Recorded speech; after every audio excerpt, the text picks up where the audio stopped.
നിങ്ങളുടെ ഫേവറേറ്റ് സീരിയലുകൾ ടിവിയിൽ വരുന്നതിന് മുൻപേ സൺ നെക്സ്റ്റ് ആപ്പിൽ കാണാം. ഇനി എല്ലാവർക്കും മുൻപേ കാണൂ.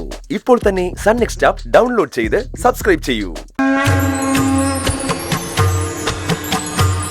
വിദ്യാമ്മയ്ക്ക് മറ്റേതൊരാളിനോടും ഉള്ളതിനേക്കാളും അധികം ഇഷ്ടം ദേവൂട്ടിയോടുണ്ട്. അത് ആ കുട്ടിയുടെ കുറവുകൾ കണ്ടിട്ടുള്ള അനുകമ്പയാണോ?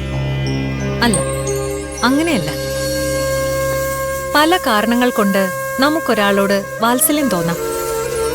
കുറവുകൾ ഉള്ളവരോട് അതിൽ കൂടുതൽ ചിലപ്പോൾ തോന്നും. എന്നാൽ ദേവൂട്ടിയുടെ കാര്യത്തിൽ അതല്ല സത്യം. അതവളുടെ മനസ്സിന്റെ നിറവാണ്. ആ നിറഞ്ഞ മനസ്സാണ് എന്നെ അവളിലേക്ക് ആകർഷിക്കുന്നത്.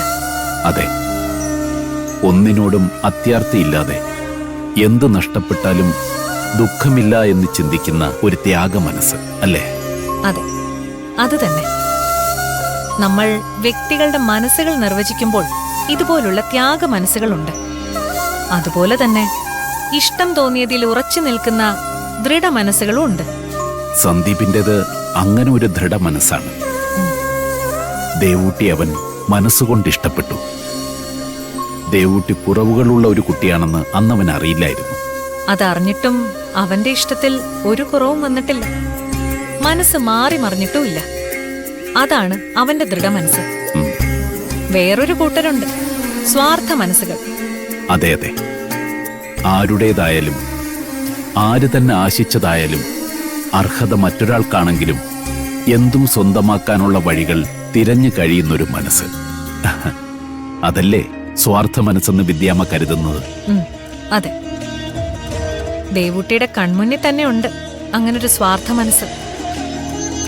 ഈ മൂന്ന് മനോഭാവങ്ങൾക്കിടയിലുള്ള വടംവലിയാണ് ലോകജീവിതം. അതിൽ ഏതു മനോഭാവവും ജയിക്കാം. അവിടെയാണ് ഈശ്വര ചിന്തയുടെ പ്രസക്തി. അതെ, ഒരാൾ അയാൾ ആരാധിക്കുന്ന ദൈവത്തിൽ അടിയുറച്ച് വിശ്വസിച്ചാൽ എന്തും ത്യജിക്കാം. ആ ത്യാഗങ്ങളൊക്കെയും നേട്ടങ്ങളായി കലാശിക്കും. വിദ്യാമ്മ പറയുന്നത് ദേവൂട്ടി ത്യജിച്ചതും അവൾക്ക് നഷ്ടമായതുമൊക്കെ തിരികെ കിട്ടുമെന്നാണോ? എല്ലാം വിധിവിഹിതമാണ്. ജന്മവിധികൾ ജീവിത വിധികളെ നിശ്ചയിക്കും.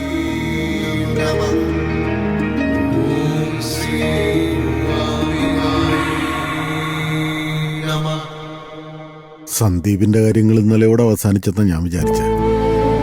പക്ഷേ ഇന്ദുമതി അത് വിടുന്ന ലക്ഷണമില്ല.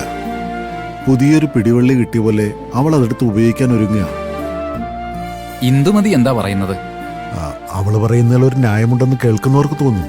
പക്ഷേ എനിക്കത് സമ്മതിച്ചു കൊടുക്കാൻ തോന്നുന്നില്ല കുമാരേട്ട. എന്താണ് ഇന്ദുമതി പറയുന്നത്? ഇന്ദുമതി പറയുന്നത് സന്ദീപിന്റെ ഫാമിലിക്ക് ഞങ്ങൾ പാവങ്ങളാണെന്നത് വിഷയമല്ല. ഞങ്ങളുടെ കുടുംബ പശ്ചാത്തലത്തെ പറ്റിയും അവർക്ക് എതിർപ്പൊന്നുമില്ല. അവരുടെ ഒരേ ഒരു പ്രശ്നം ദേവൂട്ടിയുടെ കുറവുകളാണ്. ഇങ്ങനെയുള്ള കുറവുകൾ കണ്ടിട്ടാ അവരെല്ലാം അവസാനിപ്പിച്ചു പോയത്. അതാണ് ഇന്ദുമതിയുടെ വാദം. അതുകൊണ്ട് ഈ പറഞ്ഞ കുറവുകളൊന്നും ഇല്ലാത്തൊരു കുട്ടി നമ്മുടെ വീട്ടിൽ തന്നെ ഇല്ലേ? അവൾക്ക് വേണ്ടി, അഖിലയ്ക്ക് വേണ്ടി ഈ കല്യാണം ആലോചിച്ചാൽ എന്താ എന്ന അവളുടെ ചോദ്യം.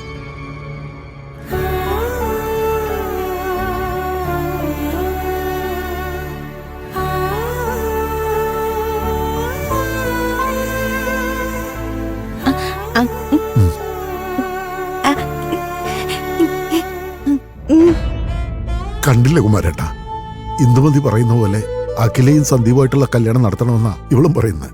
സുരേന്ദ്ര, ഒരാളെ പെണ്ണ് കാണാൻ വരിക, വകയിൽ മറ്റൊരാളെ കല്യാണം കഴിക്കുക, അതായത് ചേച്ചിയെ പെണ്ണ് കാണുക, അനിയത്തിയെ വിവാഹം കഴിക്കുക, അതൊന്നും ശരിയായ കാര്യങ്ങളല്ല. ആ ചെറുക്കൻ സമ്മതിക്കുവോ? അങ്ങനെ നിനക്ക് തോന്നുന്നുണ്ടോ?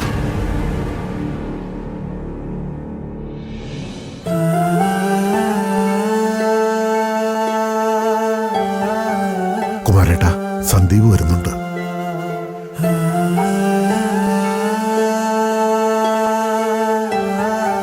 സോറി അങ്കിൾ, സംഭവിച്ചെന്നൊക്കെ ഞാൻ ക്ഷമ ചോദിക്കുന്നു. എൻ്റെ ഇഷ്ടത്തോടെയോ സമ്മതത്തോടെയോ അല്ല അമ്മയും മറ്റുള്ളവരൊക്കെ ഇന്നലെ അവിടെ നിന്ന് ഇറങ്ങിപ്പോയത്. ആ ഒരു പ്രത്യേക സാഹചര്യത്തിൽ എനിക്കും അവരോടൊപ്പം ഇറങ്ങിപ്പോകേണ്ടി വന്നു. അതിലൊരു തെറ്റുമില്ല മോനെ, ഞങ്ങൾക്കത് മനസ്സിലാവും. നിങ്ങൾ വരുന്നത് ഇവളെക്കുറിച്ച് എല്ലാം അറിഞ്ഞിട്ടായിരിക്കുമെന്ന് ഞാൻ കരുതിയത്. സാരമില്ല, എനിക്ക് അല്പം വിഷമുണ്ടായിന്ന് വേണമെങ്കിൽ പറയാം. പക്ഷേ എന്റെ മോൾക്ക് അതിലൊട്ടും വിഷമമില്ല, പരിഭവമില്ല. അല്ലേ മോളെ?